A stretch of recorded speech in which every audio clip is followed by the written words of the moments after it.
जिंदगी क्या है? अनासिर में ज़हूरे तरतीब। मौत क्या है? इन्हीं अज्जा का परेशान।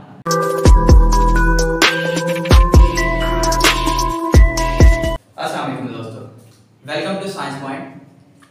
आज हम लोग बायोलॉजी का एक बहुत इंपॉर्टेंट टॉपिक बायोमॉलिक्यूल्स पढ़ने जा रहे हैं। ये पेपर पॉइंट ऑफ व्यू से बहुत ही इंपॉर्टेंट टॉपिक है, तो आइए बिना टाइम वेस्ट किए हम टॉपिक की तरफ चलते हैं। बायोमॉलिक्यूल्स, ये हमारे पास दो टर्म्स या दो वर्ड से मिलकर बना है। एक बायोस, दोनों ग्रीक लेटर्स हैं, और दूसरा हमारे पास बायोस जो है ग्रीक लेटर है जिसका मतलब है लाइफ। बायोलॉजी में हमने बायोलॉजी में बेसिक साइंस में पढ़ा बायोस और लोगोस। बायोस का मतलब लाइफ और लोगोस का मतलब स्टडी ऑफ, रीजनिंग या थिंकिंग। और दूसरा molecules are formed by two or more atoms. When two or more atoms combine together they form molecules. Specifically जब हम लोग मॉलिक्यूल्स और कंपाउंड्स में डिफरेंस करना चाहें तो हम कहते हैं जो हमारे पास मॉलिक्यूल्स हैं उनमें कोवेलेंट बॉन्ड, जबकि हमारे पास कंपाउंड्स में आयोनिक बॉन्ड होता है। इसी बायोमॉलिक्यूल्स की स्टडी यानी लिविंग ऑर्गेनिजम्स में पाए जाने वाले जो मॉलिक्यूल्स हैं उनकी स्टडी को हम एक और नाम देते हैं, दैट इज बायोकेमिस्ट्री। तो बायोकेमिस्ट्री को अगर हम डिफाइन करना चाहें तो कैसे डिफाइन करेंगे? It is the study of chemical compounds, यानी जो जो केमिकल कंपाउंड्स जिंदा जानदारों में, लिविंग ऑर्गेनिजम्स में पाए जाते हैं उनकी स्टडी, और उनके अंदर होने वाले केमिकल रिएक्शंस। केमिकल रिएक्शंस के लिए हम एक टर्म इस्तेमाल करते हैं, that is called metabolism. Metabolism को हम लोग आगे जाके डिस्कस भी करेंगे। यहां पे ये टर्म हमारे पास इब्न नफीस ने कॉइन की थी। मेटाबॉलिज्म हम कहते हैं all the chemical reactions which are taking place in a living organism. Living organism में हमारे पास प्रोकैरियोट्स भी हो सकते हैं और यूकैरियोट्स भी हो सकते हैं। दोनों में जितने भी केमिकल रिएक्शंस हो रहे होते हैं किसी एक सेल में या किसी एक ऑर्गेनिज्म में, उनको हम लोग क्या नाम देते हैं? मेटाबॉलिज्म का नाम देते हैं।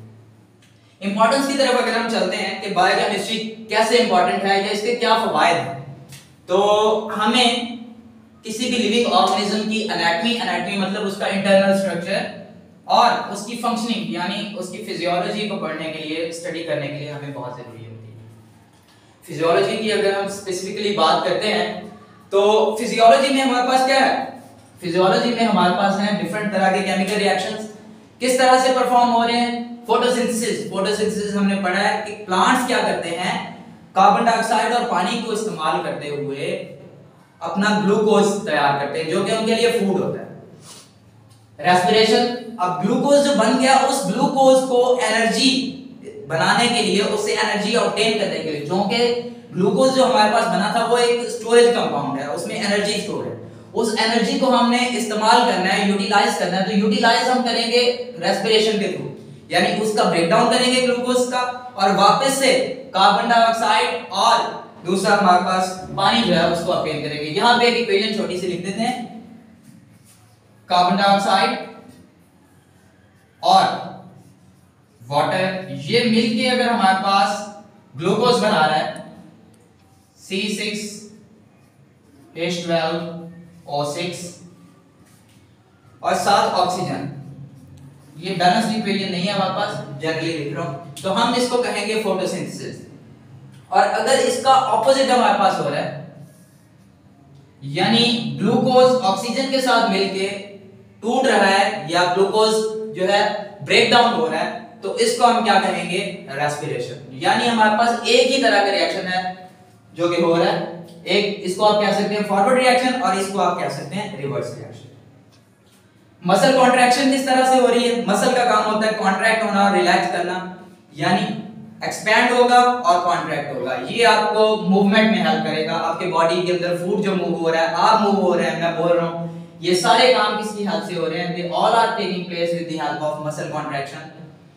उसके बाद डाइजेशन हमारे पास कैसे होगी? डाइजेशन में भी तो केमिकल रिएक्शंस इन्वॉल्व है ना, एंजाइम्स जो ब्रेक डाउन करेंगे फूड को। फूड जो हम खाते हैं वो बड़े बड़े पार्टिकल्स होते हैं, उनको छोटे पार्टिकल्स में ब्रेक डाउन करके उनको एब्जॉर्ब किया जाता है, क्योंकि इतने बड़े पार्टिकल्स एब्जॉर्ब नहीं कर सकती आपकी बॉडी। केराटिन से हमारे पास नेल्स और आपके हेयर बने होते हैं। नेल्स और हेयर। इसके अलावा स्किन के अंदर भी केराटिन होती है, डेड स्किन सेल्स के अंदर। तो अब केराटिन का अगर हमें स्ट्रक्चर पता है और हमें पता है कि कौन से मॉलिक्यूल्स, कौन से कंपाउंड्स इसको सॉफ्ट कर सकते हैं और कौन से कंपाउंड्स जो है इसको हार्ड कर सकते हैं, तो उसकी हेल्प से हम क्या कर सकते हैं, हम डिफरेंट तरह के शैम्पूज डेवलप कर सकते हैं।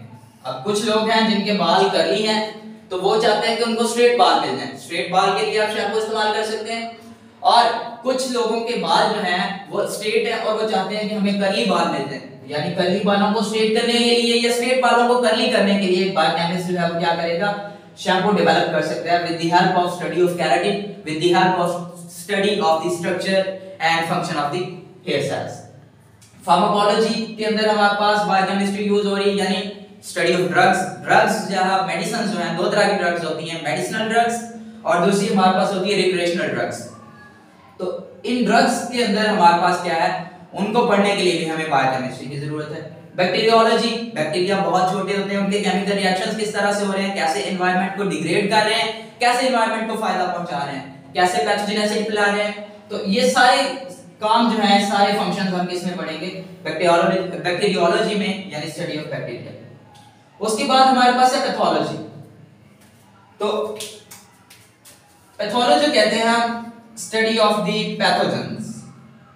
पैथोजेंस मतलब ऐसे ऑर्गेनिजम्स जो बीमारी कॉज करते हैं। तो बीमारी जब कॉज करते हैं तो भी आपके अंदर डिफरेंट तरह के केमिकल रिएक्शंस होते हैं, और वो केमिकल रिएक्शंस कैसे होते हैं, क्यों होते हैं, इसको पढ़ने के लिए हम क्या कहते हैं, पैथोलॉजी की स्टडी करते हैं। जब आप बीमार हो जाएंगे, हम हॉस्पिटल में जाते हैं तो डिफरेंट तरह के मेडिकल टेस्ट हमें जो है वो रिकमेंड किए जाते हैं, जैसे CBC, complete blood count, ESR, LFT, different तरह के मेडिकल टेस्ट जो है वो हमें रिकमेंड किए जाते हैं।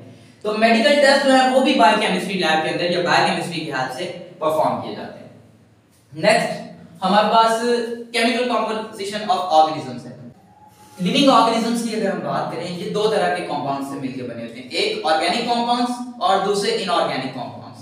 ऑर्गेनिक कंपाउंड्स को अगर हम देखना चाहें तो हम कहते हैं दे आर दी कार्बोहाइड्रेट्स, यानी कार्बन और हाइड्रोजन के कंपाउंड्स हैं और उनके डेरिवेटिव्स हैं।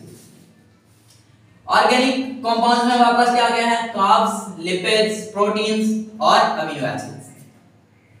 लिपिड्स जो हैं इनका मेटाबॉलिज्म हम आगे देखते हैं कि ये किससे बने होते हैं, प्रोटीन्स किससे बनी होती हैं और अमीनो एसिड किससे बने होते हैं। इनऑर्गेनिक कंपाउंड्स की अगर हम बात करते हैं तो डेफिनेटली हम इसको डिफाइन करते हैं कि ऑर्गेनिक कंपाउंड्स के अलावा बाकी जितने भी हमारे पास कंपाउंड्स होते हैं उन सब को हम लोग इनऑर्गेनिक कंपाउंड्स कहते हैं।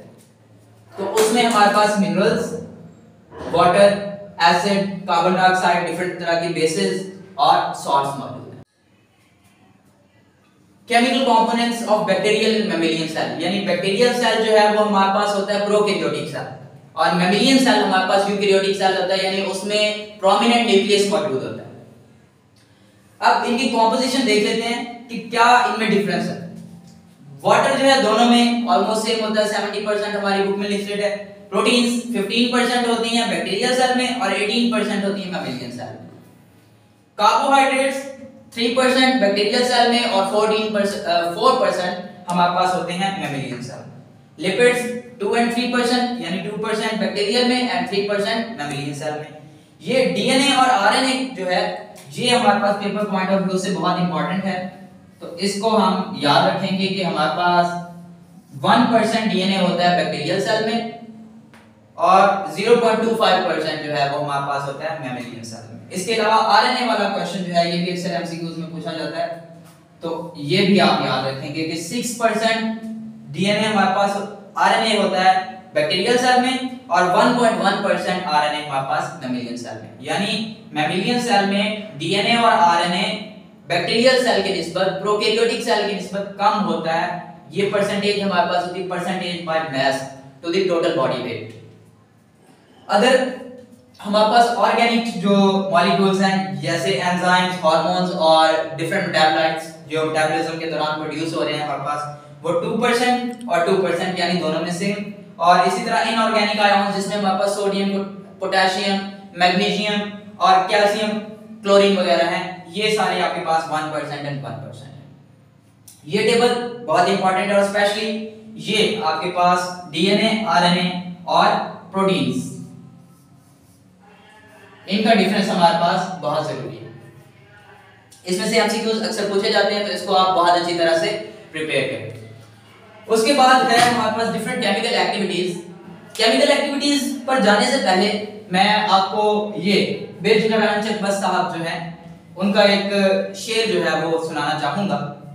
तो ये शेर है कि जिंदगी क्या है अनासिर में ज़हूरे तरतीब, मौत क्या है इन्हीं अज्जा का परेशान। बायोकेमिस्ट्री में जब आप देखते हैं इस शेर को तो ये बहुत ही इंपॉर्टेंस का हामी है। यानी क्या, जिंदगी क्या है, जब कोई भी ऑर्गेनिज्म जिंदा है तो जिंदा क्यों है और किस बेसिस पर जिंदा है? Due to the arrangement and correct arrangement of atoms and elements. Answer या अनासिर हम कहते हैं एलिमेंट को। एलिमेंट्स या एटम्स जब आपके पास करेक्टली अरेंज हुए हैं, सही तरह से आपके पास केमिकल रिएक्शंस परफॉर्म हो रहे हैं, तो कोई भी ऑर्गेनिज्म जो है वो जिंदा है। और अगर उन्हीं एलिमेंट्स में बेतरतीबी हो जाए, उन्हीं एलिमेंट्स में रिएक्शन सही तरह से परफॉर्म नहीं हो रहे, तो लिविंग ऑर्गेनिज्म जो है उसकी डेथ हो सकती है या उसमें डिफरेंट बीमारियां जो हैं वो आ सकती हैं। तो जितने भी लिविंग ऑर्गेनिज्म हैं उनके सर्वाइवल के लिए, उनकी एनर्जी के लिए केमिकल रिएक्शंस बहुत जरूरी है। और केमिकल रिएक्शंस के बगैर कोई भी ऑर्गेनिज्म जिंदा नहीं रह सकता। अगर उसमें केमिकल रिएक्शन स्टॉप हो गए, सीज हो गए, तो इसका मतलब है कि वो मजीद जिंदा नहीं रहेगा और उसकी डेथ हो जाएगी। डिफरेंट मॉलिक्यूल्स जो है वो बनाने के लिए, ग्रोथ के लिए आपको डिफरेंट मॉलिक्यूल्स चाहिए होते हैं, तो इसका मतलब है केमिकल रिएक्शंस बहुत जरूरी है। तो केमिकल रिएक्शंस लिविंग ऑर्गेनिज्म की जिंदगी में हमेशा थ्रू आउट द लाइफ होते रहते हैं। कुछ मॉलिक्यूल्स बाहर से अंदर लेके जाए जाते हैं, जिसे हम एंडोसाइटोसिस कहते हैं सेल्स में, और कुछ मॉलिक्यूल्स हैं उनको एक्सक्रीट किया जाता है, बाहर भेजा जाता है, जो कि वेस्ट मॉलिक्यूल्स होते हैं, वेस्ट कंपाउंड्स होते हैं, और उसको हम एक्सक्रीशन या एक्सोसाइटोसिस का नाम देते हैं। मेटाबॉलिज्म जो हमने पहले कहा था वो हमारे पास टर्म इब्न नफीस ने दी थी, यानी मेटाबॉलिज्म इज द सम और sum total of all the chemical reactions which are taking place in a living organism. Living cell में होने वाले केमिकल रिएक्शंस, सारे केमिकल रिएक्शंस जितने भी हो रहे हैं उनको कलेक्टिवली एक ही नाम आप दे देते हैं। क्या नाम देते हैं जी? हम उसको नाम दे देते हैं मेटाबॉलिज्म। अब मेटाबॉलिज्म को दो तरह से हम क्लासिफाई करते हैं, एक है हमारे पास कैटाबॉलिज्म और दूसरा है एनाबॉलिज्म। इसको कैटाबॉलिज्म और एनाबॉलिज्म भी आप पढ़ सकते हैं। तो कैटाबॉलिज्म जो है वो क्या है? ये मैंने एक बड़ा मॉलिक्यूल बनाया, यानी चार हमारे पास कोई सब यूनिट्स हैं, ठीक है, जिन्हें हम मोनोमर्स कह सकते हैं। ये चार मोनोमर्स जो हैं वो एक दूसरे के साथ जुड़े हुए थे, ये टूटे और इन्होंने छोटे-छोटे नए मॉलिक्यूल्स या छोटे-छोटे नए जो हैं कंपाउंड्स वो हमारे पास बना दिए, और साथ क्या प्रोड्यूस हुआ? एनर्जी। तो इसका मतलब है कि बड़े मॉलिक्यूल से, कॉम्प्लेक्स मॉलिक्यूल से छोटे सिंपल मॉलिक्यूल्स का बनना, दिस इज कॉल्ड कैटाबॉलिज्म। और कैटाबॉलिज्म जो है इसमें एनर्जी रिलीज होती है, और अगर एनर्जी रिलीज होती है तो ये कौन सा रिएक्शन हुआ? ये हमारे पास हुआ एक्सोथर्मिक रिएक्शन। और दूसरी तरफ हमारे पास है एनाबॉलिज्म। एनाबॉलिज्म में ये एनर्जी का साइन मैंने रिएक्टेंट्स की तरफ लिखा हुआ है, तो इसका मतलब है ये हमारे पास है एंडोथर्मिक रिएक्शन। एंडो का मतलब होता है इन, और थर्म हरारत, heat. So endothermic reactions are those which require heat, which need heat.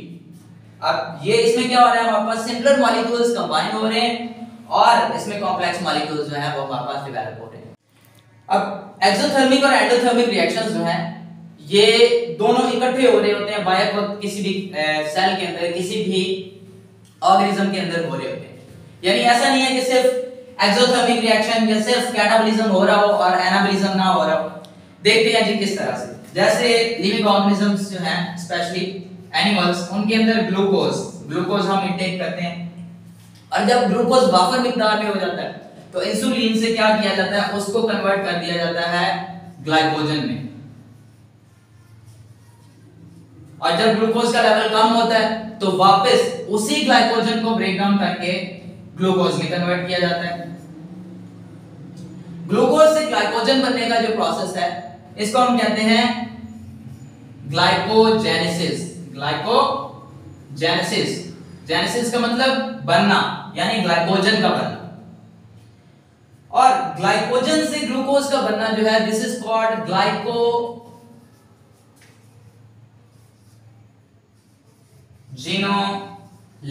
Lysis का मतलब होता है टूटना, तो ग्लाइकोजिनोलिसिस यानी ग्लाइकोजन का टूटना और ग्लाइकोजन का टूट के ग्लूकोज बनना। इसके अलावा हमारे पास और भी केमिकल रिएक्शंस हैं, जैसे हमने कहा था लिपिड्स। लिपिड्स के बाद हमने बात की प्रोटीन्स की। उसके बाद हमने कार्बोहाइड्रेट। कार्बोहाइड्रेट में हमारे पास जो सबसे अबंडेंट कार्बोहाइड्रेट है वो है ग्लूकोज। तो इनकी भी हम बात कर लेते हैं। लिपिड से हमारे पास क्या बनता है, लिपिड के ब्रेकडाउन से लाइपेज जब इस पे काम करता है तो उसको ब्रेक डाउन करके हमारे पास फैटी एसिड और फैटी एसिड के साथ साथ ग्लिसरॉल और यही फैटी एसिड और ग्लिसरॉल दोबारा एक दूसरे के साथ मिलके हमारे पास लिपिड्स को बना सकते हैं। प्रोटीन्स जो है, proteins are polymers of amino acids, यानी प्रोटीन्स जब हमारे पास ब्रेक डाउन होंगी तो ये अमीनो एसिड्स यील्ड करेंगे, बहुत ज्यादा अमीनो एसिड, और अमीनो एसिड जो है वापस जोड़ के प्रोटीन्स बना सकते हैं। They can make proteins. Is that clear? Next हमारे पास है ग्लूकोज।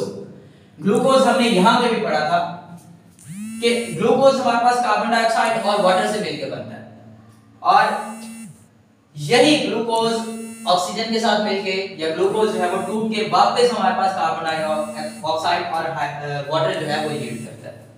आज का हमारा लेक्चर यहीं तक था। अगर आपके बायोकेमिस्ट्री से रिलेटेड या इस टॉपिक से रिलेटेड कोई भी क्वेश्चंस हैं तो आप कमेंट सेक्शन में हमसे पूछ सकते हैं, और हमारी नेक्स्ट आने वाली वीडियो के लिए चैनल को सब्सक्राइब कीजिएगा। Thank you so much. Allah Hafiz.